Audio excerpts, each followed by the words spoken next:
자, 이번에는요, 이 시각 가장 많은 관심 받는 뉴스 만관유 코너 진행하겠습니다. 원래 프로그램 초반에 하는데 오늘 잠깐 좀 바꿨습니다. 최희 아나운서 어서 오십시오. 네, 안녕하세요. 최희입니다. 오늘도 출발새 아침 애청자 여러분과 소통하는 시간을 갖습니다. 만관유 들으시면서 여러분의 생각을 보내주시면 되는데요. 네 번째 만관유까지 전해드리고 함께 이야기 나눠보겠습니다. 유튜브 YTN 라디오 검색해서 들어오시면 보이는 라디오로 보시면서 들으실 수 있습니다. 유튜브 채팅창에 의견 남겨주셔도 되고요. 문자 메시지 샵 0945번 우물정의 0945번으로 보내주셔도 됩니다. 단문 50원, 장문 100원의 유료 문자고요. 문자 보내주신 분들 중 몇 분 추첨해서 상품 보내드리겠습니다. 예. 그럼 이제 첫 번째 소식 주실까요? 네, 오늘 첫 번째 만관유는 오미크론 대확산속 개학, 학교 비상입니다. 그래요. 자, 일단 어젯밤 9시까지 확진자 수 보니까 오늘 10,000명 넘을 것 같던데. 네, 그렇습니다. 이 방역 당국은 오미크론 변이가 우세종이 되면서 다음 달에는 하루 확진자 수가 20,000에서 30,000명 혹은 그 이상이 될 수도 있다고 전망했습니다. 그래요. 자, 그러면 아까 말씀하신 이제 이런 상황에도 오미크론 대확산 속인데 개학한다. 학교를 다 등교한다. 학생들이. 이 당장 이번 주부터 이 전국 초중고교 1,100여 개 학교가 이 개학을 앞두고 있어요. 그래요. 또 설 연휴가 지나고 다음 주에는 이 절반이 넘게 개학을 합니다. 그렇군요. 학부모들이 걱정이 크겠는데요. 네, 또 18세 이하는 예방 접종률이 높지 않기 때문에 소아 청소년의 확진자 비중이 계속 늘고 있거든요.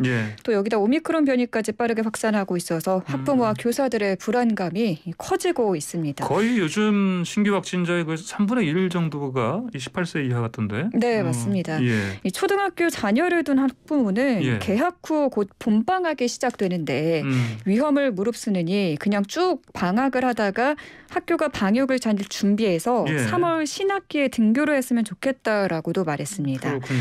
반면 코로나19 때문에 이미 아이들의 교육 결손이 너무 크다. 이제는 정상 등교를 해야 한다라는 목소리도 있거든요. 청취자 문자 받고 있는데요. 우리 아이들의 등교 문제 어떻게 생각하시는지 의견 보내주시면 잠시 후에 이야기 나눠보겠습니다. 문자 메시지 샵 0945번입니다. 네. 자, 그러면 지금 개학한다는데 오미크론 이 상황에 맞게 교육부에서 좀 대책을 좀 마련한 게 있어요?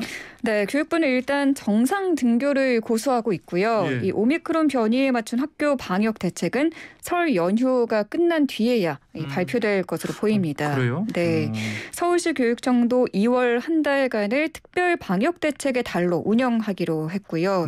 이 정부는 일단 18세 이하 소아 청소년의 백신 접종을 거듭 당부했고요. 이 3월에는 학원과 식당, 카페 등의 이 청소년 방역 패스가 시작이 되잖아요. 그 전에 접종을 맞춰달라고 강조했습니다. 자, 두 번째 만관유 주세요.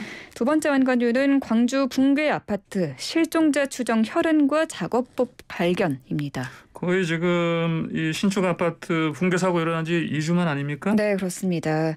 어제 오후 고층부 수색 과정에서 발견이 됐는데요. 실종자의 것으로 추정되는 핏자국이 묻은 작업복을 이 내시경 카메라를 통해 찾아냈습니다. 이 첫 번째 실종자를 발견한 지 11일 만에 찾아낸 건데 27층에서 발견이 됐다고 합니다. 27층 쪽에서. 그러면은 이제 6명 중에서 한 분은 사실은 발견됐었고 수습이 됐고 나머지 5명 중에서 누군지는 아직 또 단서가 안 나옵니까? 네, 아직은 이 실종자의 신원이나 이 상태를 확인할 수 있는 단서는 확보되지 않았습니다. 그래요? 네, 작업복이 발견된 지점에 진입을 해야지만 확인이 가능할 텐데 이 콘크리트와 철근 잔해가 겹겹이 쌓여 있어서 접근이 어려운 상황입니다.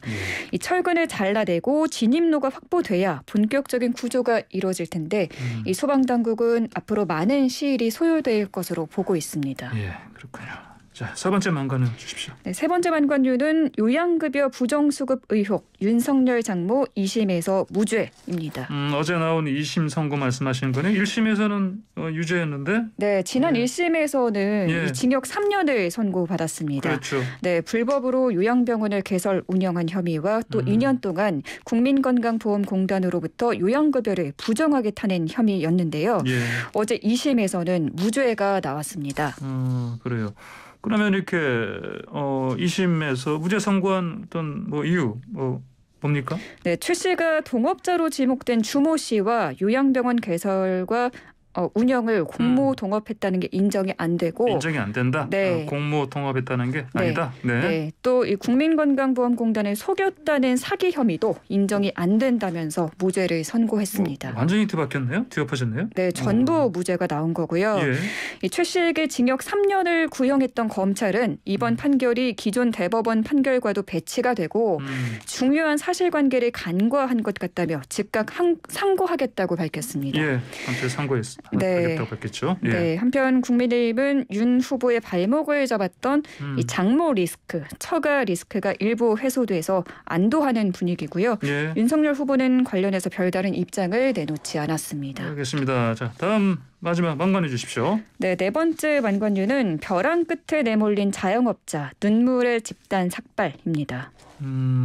자세히 좀 알려주세요. 무슨 소식인지. 네, 정부의 영업시간 제한에 자영업자들이 분노해서 예. 어제 서울 여의도에서 더 이상은 못 참겠다면서 릴레이 삭발식을 벌였습니다. 자영업자 299명이 집단 삭발을 진행했고요. 예. 이 코로나 피해 자영업 총연대 코자총은 자영업자 총파산을 어제 선언하기로 했습니다. 이 코자총 오호석 공동대표는 오늘은 삭발식이지만 이제는 목숨줄을 걸고 생존권을 위해 투쟁해 나갈 것이라고 선포했습니다. 이건 약어로 읽지 않았으면 좋겠는데요. 코로나 피해 자영업 총연대 이렇게 읽으시면 될 것 같은데. 네네. 그 자영업 그럼 이 총연대가 피해 총연대가 구체적으로 정부에 요구한 게 있습니까? 네, 일단 영업시간 제한 조치를 해제해 줄 것과 이 코로나19로 지난 2년 동안 입은 매출 피해를 예. 소급 보상해 줄 것을 요구했습니다. 예. 코로나19에 따른 피해 소급 보상, 또 매출 피해가 일어난 모든 자영업자의 피해 전액 보상, 또 신속한 영업 재개를 촉구했습니다. 예. 코로나 피해 자영업 총연대는 다음 달 10일쯤에 광화문 광장에서 이 대규모 투쟁을 벌이겠다고도 선포했습니다. 예, 그래요. 네, 오늘 제가 준비한 만관유는 여기까지고요. 자, 오늘 YTN 라디오 황보선의 출발새 아침 오늘은 만관유로 마무리를 하겠습니다. 최유 아나운서와 함께했습니다. 고맙습니다. 네, 감사합니다.